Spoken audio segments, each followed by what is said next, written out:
예, 앞에서 보신 대로 저희 오늘 첫 소식은 서울 아파트값 얘기, 그다음에 분양원가의 공개 얘기가 시장에 어떤 영향을 미치는지 이 부분입니다. 도움 말씀을 위해서 숭실사이버대 김학환 교수님 모셨습니다. 교수님 어서 오십시오. 네, 안녕하십니까. 이게 1년 2개월 만에 서울의 네. 집값이, 그러니까 서울의 평균 집값이 그렇죠. 마이너스를 기록했다. 그러면 이거에 대한 해석은 서울의 아파트값이 이제 본격적인 하락세로 들어가는 거다. 이렇게 보면 되는 겁니까? 물론 이제 뭐 서울 전체적으로 볼 때는 작년 9월 첫째 주 이후에 아마 61주 만에 하락세로 돌아선 거거든요.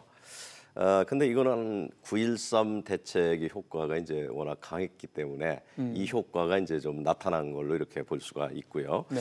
그리고 특히 이제 강남 4구 같은 경우에는 사실 그동안에 급격하게 너무 급등했어요, 가격이. 그래서 어떤 피로감도 누적이 돼 있고, 특히 이제 재건축 단지를 중심으로 해서 이제 또 급매물이 이렇게 네. 출하되고 있습니다. 그래서 이제 그런 거에 의해서 이제 하락세가 이렇게 좀 나타나고 있고 연속해서 또 떨어지고 있는데요.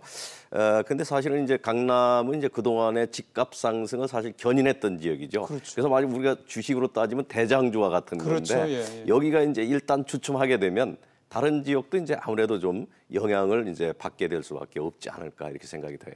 근데 왜 그 풍선 효과 뭐 이런 얘기도 있잖아요. 그동안에 왜 강남이 너무 많이 급하게 오르고 근데 그 이후에 이제 소위 말하는 마용성, 그러니까 마포, 용산 이쪽으로 또 좀 분위기 확산되고 그러고 난 다음에는 이제 뭐 노원, 뭐 성북 이렇게 그동안에 안 오르던 데 또 오르고 이런 식으로 얘기했었는데 오늘 그 감정원 자료를 보니까 마이너스를 기록한 거는 서울의 25개 자치구 가운데서 강남 4구, 동작구, 서대문구 이렇게더라고요.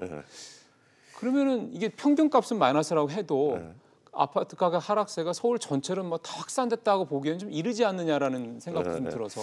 물론 이제 뭐 자치구별로는 이제 차이가 있을 수 있고 소폭 상승한 지역도 있을 수 그렇죠. 있습니다. 예. 이제 예를 든다면 뭐 가령 그 직주 근접에 대한 수요가 종로구나 중구 같은 경우에는 꾸준하거든요.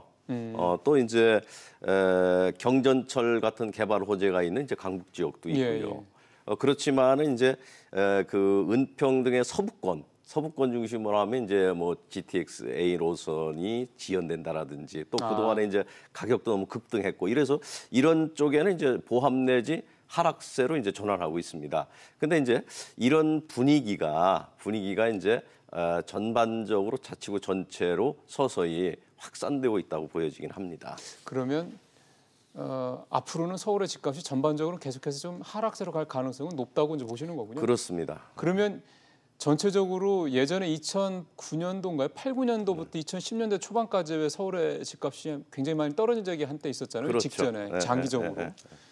이번에도 그때처럼 갈 가능성이 있다고 보세요? 저는 그렇게 보지는 않습니다. 물론 이제 이번에 그 9.13 대책도 보게 되면 이제 수요 억제책만 가지고는 안 되니까 이제 좀 양질의 주택도 공급하겠다라는 이제 공급 정책도 포함하고 있습니다. 그렇죠.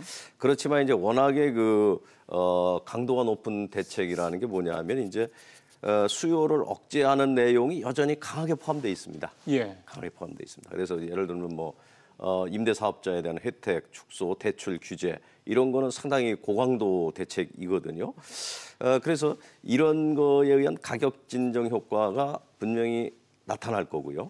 또 이제 서울 전역으로 아까 같이 풍선 효과 등등에 의해서라도 어쨌든 평균적으로는 가격이 상당히 단기간에 급등했습니다. 그렇죠. 그래서 이제 이런 피로 누적감도 있고 또 이제 우리가 뭐 3기 신도시 이제 건설한다고 하는데 여기에 의한 어떤 주택 공급이 서울의 수급에 과연 큰 영향을 줄 거냐? 조금 떨어져 있잖아요. 네, 그렇죠. 큰 영향을 주지 못할 경우에는 역시 서울은 수급의 불균형이 있다는 얘기입니다. 수급의 불균형이 있기 때문에 하락세 추세는 이어지지만은 이게 상당히 길게 가지는 않을 거다. 그때랑 다른 거는 결국 공급 문제다는 그렇습니다. 말씀이시네요. 알겠습니다.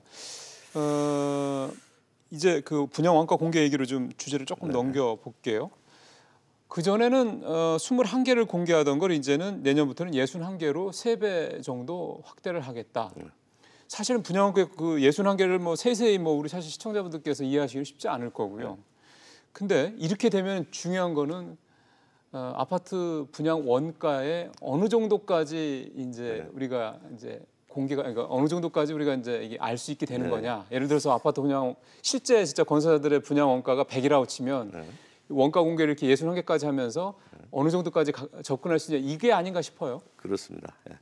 우선 이제 뭐 62개 항목에 달하는 내용을 공시하도록 하고 공개한다라고 한다면 상당 부분이 이제 공개가 되고 또 소비자들의 이른바 이제 알 권리도 충족하는 게 되는 거거든요. 그렇죠. 종전에는 사실은 이제 뭐 건축비 이러면은 이제 몇 개 항목으로 그냥 뭐 뭉뚱그려 가지고 이렇게 했는데 네. 이거를 공정별로 이렇게 상세하게 원가를 공개하겠다는 거거든요. 그러면 우리가 아까 같이 진짜 100으로 본다고 한다면 약 그 90% 정도의 내용을 소비자가 알 수 있다라는 얘기가 될 수가 있는 겁니다. 90%까지 볼 수 있어요. 그 정도 예. 정도라고 생각이 되고요. 그리고 또 이제 건설사에서 실제 보면은 발주를 할 때도요. 거의 우리가 이번에 공개 앞으로 이제 하는 62개 항목에 달하는 내용을 거의 포함하고 있습니다. 그렇기 때문에 그런 거에 비춰 본다라고 한다면 발주에 관한 어떤 그 비용 이런 것까지도 우리가 추론해 볼 수 있는 이런 저기가 되죠.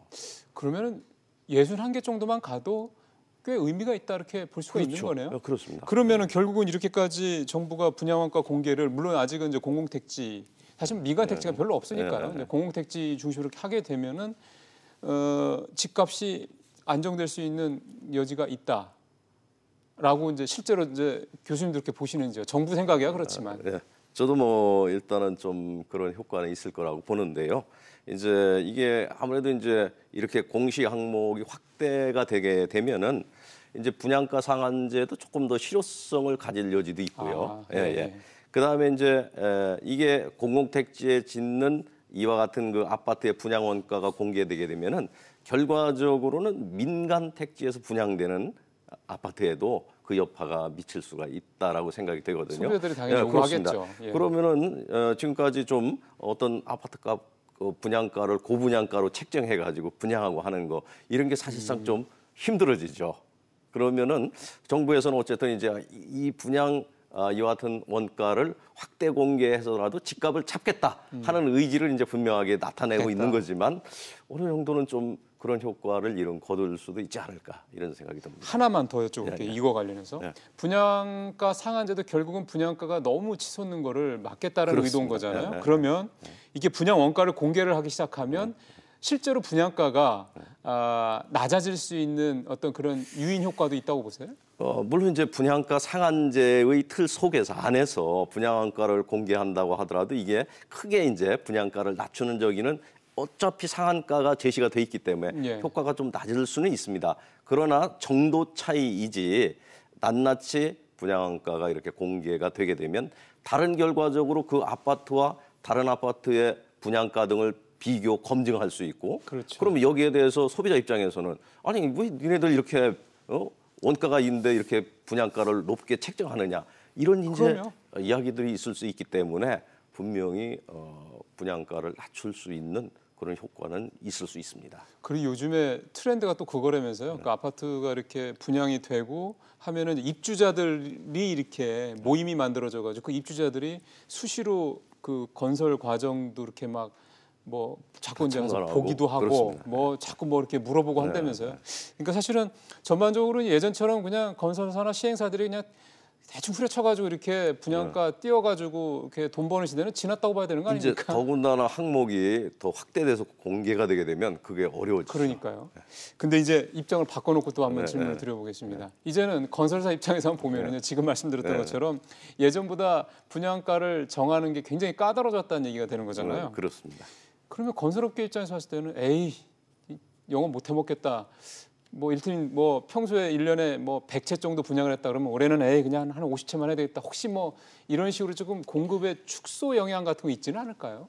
이제 그 건설사들이 이제 여기에 대해서 가장 우려하는 부분이 바로 그겁니다. 이제 아무래도 분양가가 공개되게 되면 이제 더 많은 이익을 취하기는 사실 어렵죠. 그러니까요. 구조가. 그렇게 되면 이제 이익이 이거 뭐 많이 안 났는데 이거 아파트 이렇게 건설해가지고 굳이 판매할 필요가 있는가 이제 이런 생각을 할 수도 있죠. 그렇게 되면 이제 공급이 축소될 수 있는 가능성도 있긴 한 겁니다. 그러나 이게 뭐냐면 지금과 같이 이제 앞으로는 모든 정보가 웬만하면 다 투명하게 공개되고 있습니다. 그래서 이것 때문에 뭐냐면 공급이 대폭 축소되거나 뭐 이럴 가능성은 사실은 저는 없다고 보고요. 오히려 이렇게 해서 품질을 경쟁하고 맞아요. 더 좋은 걸 왜냐하면 더 좋은 마감재를 쓰고서 원가를 더 높이면은 그거는 소비자들도 납득할 수 있는 거거든요. 그러면 아무래도 그걸 안다고 그러면 소비자들이 당연히 우리 회사 제품을 그렇습니다. 선택을 하는 거죠. 예.